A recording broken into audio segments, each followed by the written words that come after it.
자기 비난의 내면화 과정과 몸에 미치는 영향. 과제를 제대로 하지 못한 상태에서 과도한 공포와 자기 혐오를 경험했다. 트라우마적 내면화의 재경험이었다. 죄를 지었으니 벌을 받으라 는 내면의 비판자가 커다란 바위로 등을 짓눌렀다.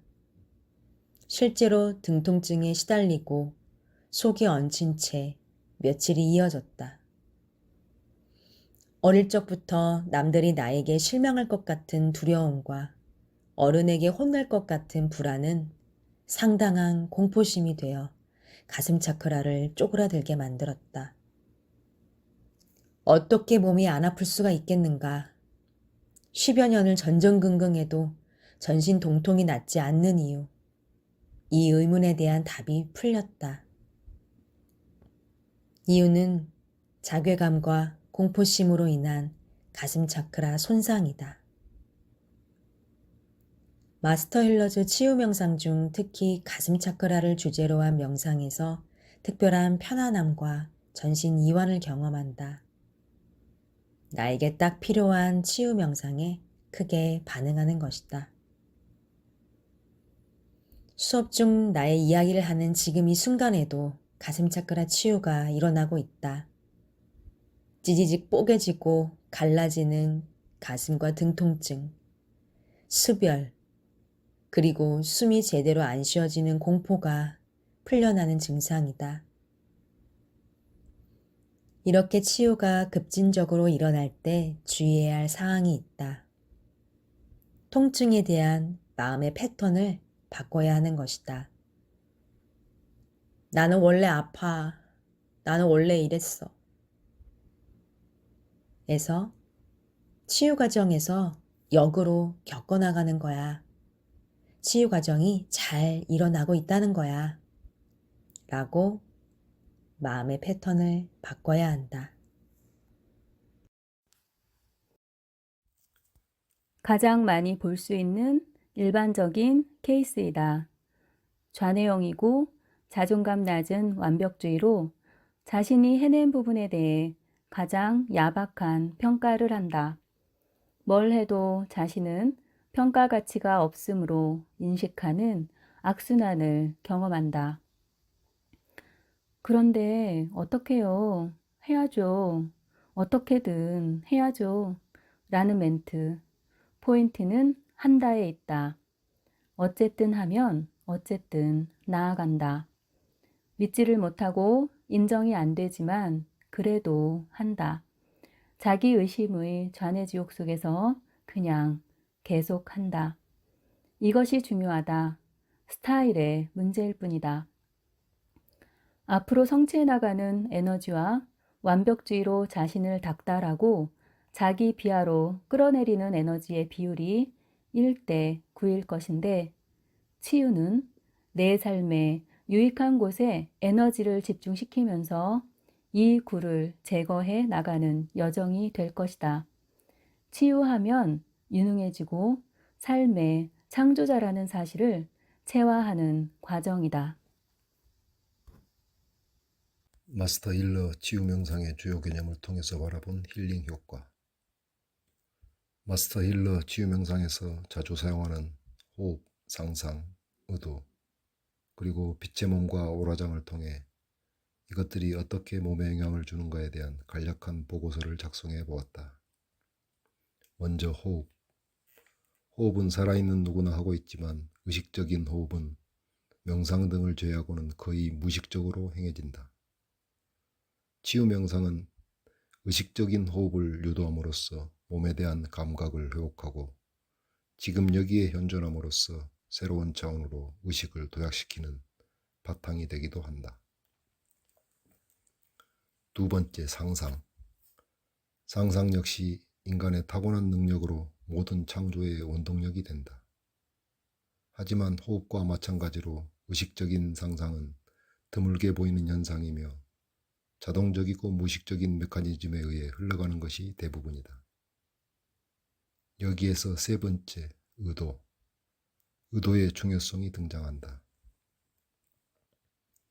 치유 명상하는 자의 치유하고 진화하고자 하는 강한 의도는 자동적, 무의식적 상상의 메커니즘에서 벗어나 상상의 본래의 힘과 창조성을 회복시킨다.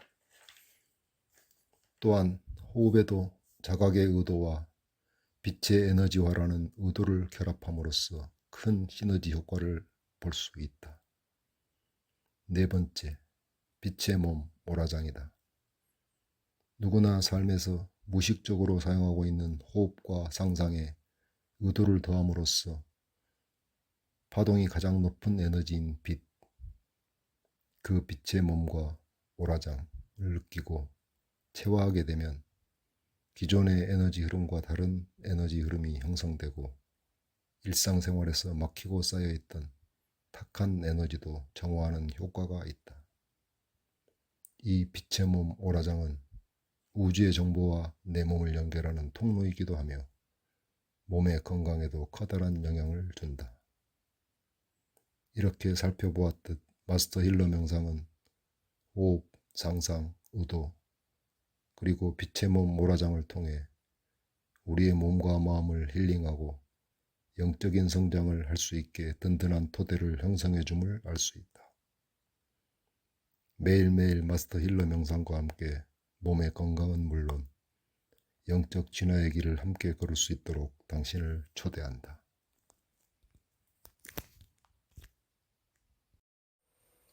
마스터 힐러스 컨텐츠를 활용하여 치유 명상 후 몸에 미치는 영향에 대한 과제가 주어졌다. 몸이라, 난 몸 감각이 거의 없다 싶을 만큼 둔하다. 난감하다. 며칠을 고심 후 정화 명상인 세인트 저메인 명상을 21일간 해보기로 했다.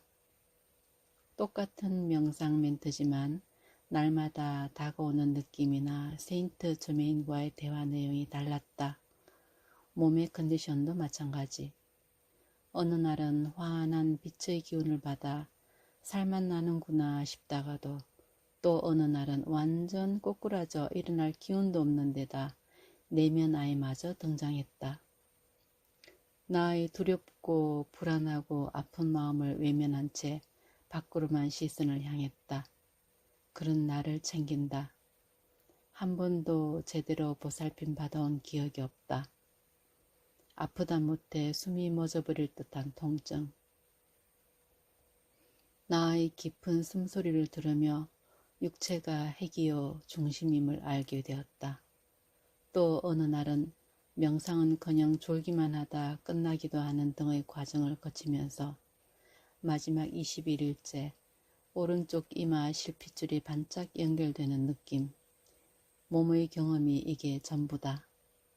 세인트 저메인이 말했다.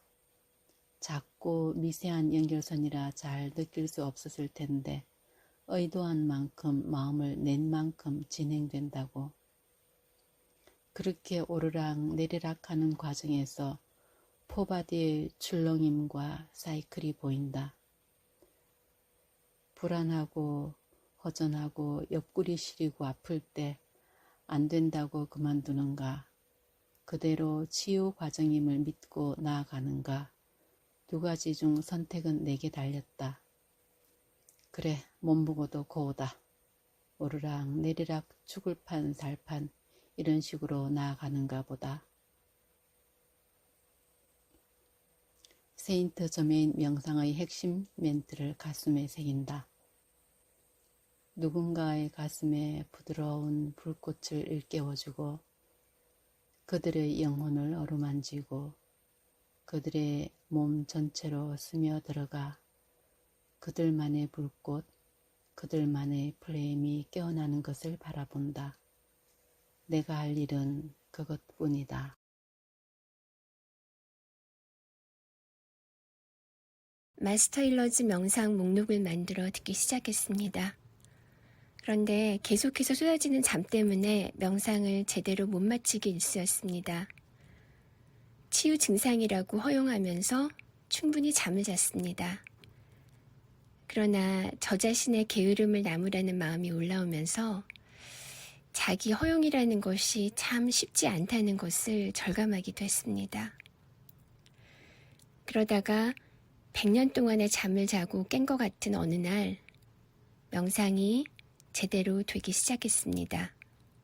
에너지의 결이 즉각적으로 달라지기 시작했고 명상 목록을 반복해서 들을수록 에너지의 밀도가 더 새롭고 더 강력하게 채워지는 것을 느꼈습니다. 바로 다음 날 중요한 수업을 준비해야 했는데 시간은 없고 준비는 턱없이 부족한 상황이었습니다. 그러나 반복 명상 후 에너지가 달라져서인지 신기한 여유로움이 생겼습니다. 지금부터 내가 시간을 멈추고 준비하면 되지 라는 터무니없는 자기 믿음이 생긴 겁니다. 밤을 새도 모자라는 판이었는데 무슨 배짱인지 명상 목록을 한 번 더 들었고 그때부터 전혀 새로운 계획이 떠올라 준비를 했습니다. 그리고 일찍 자버렸습니다. 다음 날 수업을 하러 가는 길과 수업 중에 긴장감과 초조함이 없는 낯선 편안함을 알아차렸습니다. 학생들의 말을 경청하고 경쾌하게 수업하자는 마음으로 임했는데 수업이 잘 풀려나갔습니다. 수업을 마치고 교실 문을 나서는 순간 저는 어떤 영혼의 순간을 경험했습니다. 존재하는 모든 것이 그 자체로 충분하지 않은 것이 없다 라고밖에 옮길 수 없는 어떤 평화의 순간. 그건 또 내 안에 신이 있다 라는 선명한 온전함의 느낌이기도 했습니다. 짧지만 어떤 영원한 파장에 접속한 것 같은 강력한 평화의 순간이었습니다. 암 진단을 받은 아버지의 내면 아이를 만나 처음으로 감정적으로 연결됨. 아버지의 암이 인생에서 무엇을 위한 과제일까를 생각해보니 새삼 아버지와 아버지 가족, 부계에 대한 정보가 유독 없었다는 사실이 더욱 강하게 느껴졌습니다. 아버지 가족사에서 공통 이슈는 알코올 중독입니다. 찢어지게 가난한 집안에서 사회적으로 무능한 남자들이 느꼈을 무기력함과 술에 기댈 수밖에 없었을 슬픔, 할아버지와 큰아버지, 사촌오빠 등의 삶에 깊이 연결되는 경험을 했습니다. 처음으로 아버지와 감정 접촉이 이루어졌습니다. 아버지에게 원격 레이키를 보내는데 쪼그리고 앉아있는 아버지의 5살 내면 아이를 만났습니다. 기댈 곳이 아무 데에도 없는 그 아이의 슬픔을 느끼며 많이 울었습니다. 그런 어려움을 딛고 일어나 자수성가한 아버지의 힘이 얼마나 대단한 것인지 아버지의 삶이 다시 해석되고 이해되었습니다. 아버지에 대한 해석과 이해가 변화하니 아버지에 대한 태도와 행동도 변화했습니다. 적극적으로 아버지에게 치유 에너지를 보내거나 치유에 도움이 되는 심상화 기법, 레이키 세션 등을 머뭇거리지 않고 아버지에게 해드렸고 아버지도 잘 수용하셨습니다. 치료 후 아버지는 의사로부터 어려운 부위였음에도 치료가 잘 되었다는 이야기를 들으셨습니다. 두려움과 긴장감, 공포를 내려놓으신 아버지는 그날 처음으로 저에게 자신이 삶에서 겪었던 심리적 어려움에 대해 이야기를 들려주셨습니다. 아버지는 감정보다는 성취를 가장 중요시하시고 딸인 저에게도 언제나 성취 위주의 확인을 하시던 분이었습니다. 아버지께서 감정과 심리적 고통에 대한 이야기, 그것도 자신의 마음에 대한 이야기를 하셨다는 것은 정말 커다란 변화였습니다. 이후 아버지를 비롯한 가족들 전체가 서로에 대한 이해가 깊어지고 대화에서도 역시 편안함, 신뢰감이 생겨났습니다.